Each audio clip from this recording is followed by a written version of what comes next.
Hey everybody, I want to make another video, and this time it's going to be kind of a review on naming chemical formulas and writing chemical formulas, and we're looking at both types, ionic and covalent compounds.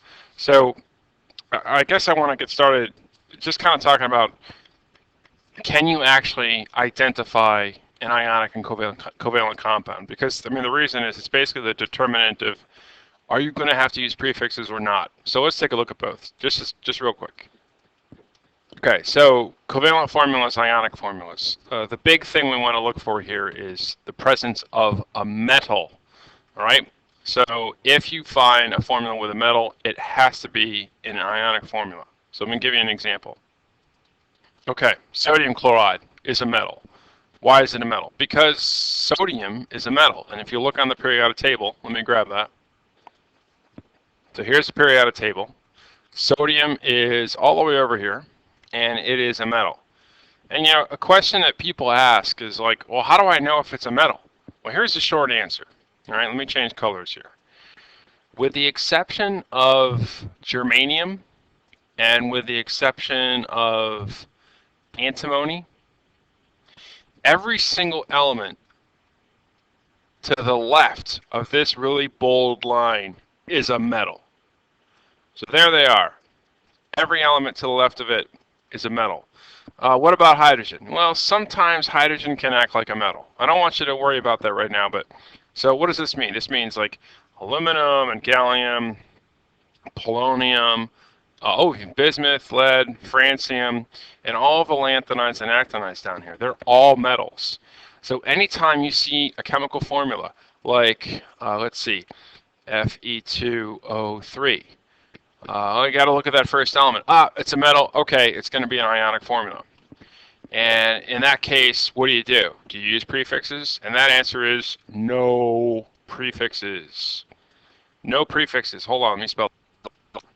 So we don't ever use prefixes with ionic formulas. Okay? Okay, so far so good. Let's talk about covalent formulas. Sometimes it's hard to identify formulas, but when you're looking at them, the big key difference, there's two more real things which go into it. Actually, we talked about one of them.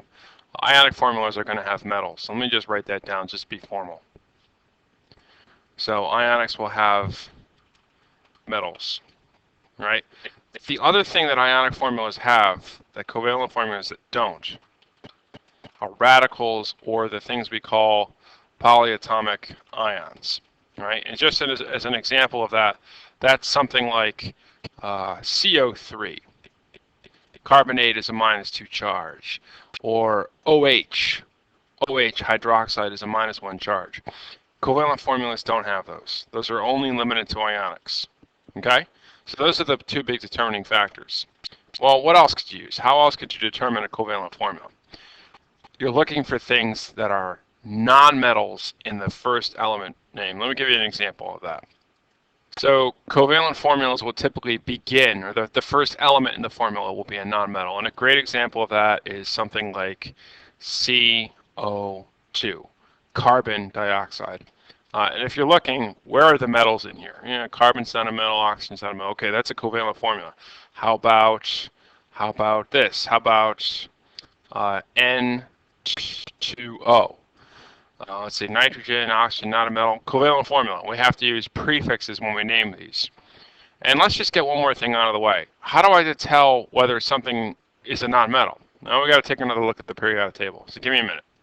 Okay, we're back. So if you guys remember for a minute ago, we basically said with the exception of germanium and antimony, everything this way is a metal.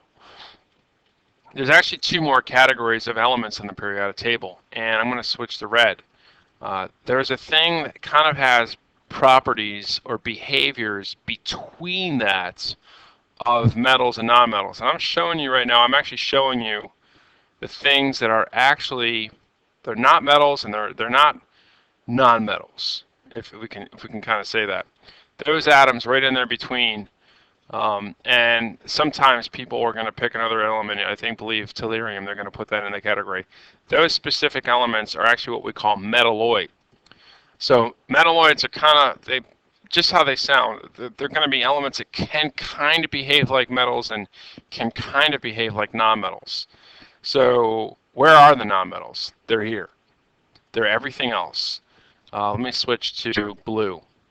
Everything between carbon, phosphorus, selenium, iodine, all these elements here, and sometimes hydrogen, are nonmetals. So basically, anything kind of highlighted in here in blue is a precursor, is something that's going to be in a covalent compound. We can make covalent compounds with oxygen and fluorine, with sulfur and chlorine, with fluorine just by itself.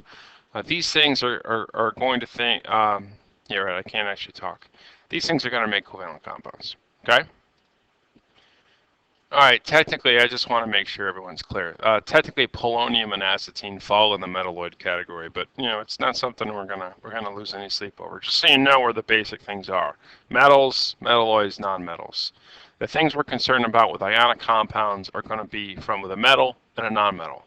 The things that are form covalent compounds, we're going to take our elements from inside here. Okay, so let's actually go and write some formulas. Okay, so I'm going to give you a formula here. Let's give you two formulas, and I'm just going to kind of put them here. There's one, and I'm going to put one over here. And to, how about N2O, right? So I put these in the categories because this is a covalent formula, this is an ionic formula, and we want to name them both. Okay, let's start with ionic formula. We find the presence of a metal, so we know this is definitely ionic. Yes, potassium is a metal. How do I know it's a metal? Because it's in the metal category of the periodic table. So if I want to name this, I have to make a decision. Not only is this potassium a metal, but it's also not a transition metal. Okay, pause for a minute. So the question everybody asks is, what is a transition metal? Actually, they add another word in there between what and is. So here they are.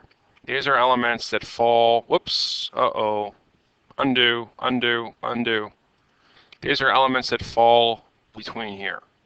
The elements that fall in those, my lines are awful today. How about this? There, there, there. All right, that's a little bit better.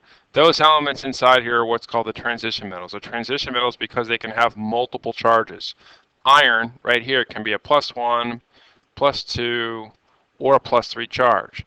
So there's no rule to sit here and actually look at iron and say, oh, it's always a +1. Unlike the alkali metals over here in group 1. It's always a +2 like the alkaline earth metals. So these are cases where we have to use parentheses when we're actually naming the compound. So we come over here to potassium. Potassium is not a transition metal, so we don't have to use the parentheses. All right. Now I want to say something else, which I hope isn't going to be too confusing. I like to come up with a rule that kind of makes sense for everything. We say these things are transition metals, and they need Roman numerals. They're going to need a parentheses with some kind of Roman numeral inside them when you write the name. And I'll just say that there. When I write the name, and that actually looks like main, but it actually means name. So it turns out, we said before gallium, no, undo. Germanium and antimony are metalloids. And we said the boundary for metals are here. If you actually look at these elements in here, and I'm going to use like the broken up line. If you look at those elements, oh, I didn't mean to highlight polonium. Go away polonium. Indium, tin, thallium, lead, and bismuth. They can sometimes, not just sometimes, they can have Roman numerals. Why aren't they in here? Well, it's a long story. I'm not going to give you guys any of these right now. Just be aware. If I give you a formula, it's going to be a transition metal. It's going to be something in here. Okay? So that was what I do best. I make short story long. All right, so let's actually name these things. So we found out that potassium is not a transition metal. So to name it, I just say the name of that element, which happens to be potassium. So let me type this in here. The name of that element is potassium. And then what do I do about a radical? What do I do with radicals? Do I have to change the ending of radicals? No. If you have a radical in a chemical formula, you just say the name of the radical. And hopefully by this point you guys know that SO4 is sulfate. And that's it. And here's, you want to really get this. Potassium sulfate, if you looked at that name, can only be represented by this formula. There's no other formula in the universe that has the exact same elements in it, the exact same ratio of elements as potassium sulfate. Every formula has one unique name to it. All right? So that's something to keep in mind. So we say the name of the first, we write the ending. Let's just do one more ionic with something a little bit different. Let's try this, K2S. People get confused when they see these two. They look at S and they say, "Oh, S is sulfate, right?" It's just kind of didn't write the O and the 4. No, S is sulfur. So what happens when you have an ion where there's only one thing? Well, what we do is we take the last. We do the same thing as the first. Let me pause this. So we write our potassium, but S is the element sulfur. All right, you just heard all that. Great. All right, let's try this again. I don't know why my computer is giving me a hard time here. So this is potassium, if I could spell. And the last element is sulfur, but we don't write it as potassium sulfur. Remember what we do? We take the last letters, we kind of chop them off, and we add IDE. So I have potassium sulfate, potassium sulfide. All right, let's go on to covalence. Covalent naming. You have to use prefixes. And if you remember with covalent naming, there's 2 rules. The first rule is the first element, you just say the name of the first element, unless it has a subscript. If it has a subscript, then you need a prefix for the first element, right? So what that means is nitrogen is here, and it has a subscript, so that means I have to have a prefix for this name. So instead of saying nitrogen, I'm going to say, watch this, di-nitrogen, because that di is a prefix for 2. The second rule we work with here, second rule for covalent compounds, is the second element always, except spell it right, always needs a prefix. Okay? So the second element is oxygen. There's only one of them. So the ending that I'm going to use for this, the ending name is going to be monoxide. But we don't really write it like that because that looks weird. So we're going to go back and we're going to take out one of those O's. So this compound's name is dinitrogen monoxide. And that's it. Okay? Don't need any Roman numerals. Don't need any of that good stuff. It's all only for here. So just kind of take a look at the differences here. Ionic formulas. Look at the names. There's no prefixes. Covalent compounds need prefixes. That's the really big difference. Right, so let's try a couple more little tricky ones. I really have like 2 minutes left before the video gets too long. Okay, here's an ionic compound. I know it's ionic because it begins with a metal, and if I'm looking on the periodic table, copper is a transition metal. So when I name this, it needs to have parentheses. Now, this isn't easy. Because copper can change its form, I need to actually look for guidance to the oxygen. What charge is oxygen always going to be? And oxygens are always going to be a -2. So that means this entire half of the chemical equation is a -2 charge, which kind of means in order for this to be balanced, this side of the chemical equation has to be a +2. The question you have to ask yourself are how many coppers are in this formula? And that answer is 1. There's no subscript after here. It means 1. So that means this copper has to be a +2 charge. So how do I write it in a name? I'm going to say the name of the first. And in order to recognize the +2 charge of the copper transition metal, I'm going to put Roman numeral 2 in parentheses. And then I'm going to say the name of the last ending. Because it is a single type of element, I'm not going to say oxygen. I'm going to cross that off and say oxide. So that is copper 2 oxide. And the reason we do that is because it is very different than another form. So here's Cu2O. Again, try to figure out what are the charges of each. Oxygen's a -2. This whole side of the compound is a -2. This whole side has to be a +2. But does that mean copper here is a +2 charge? No.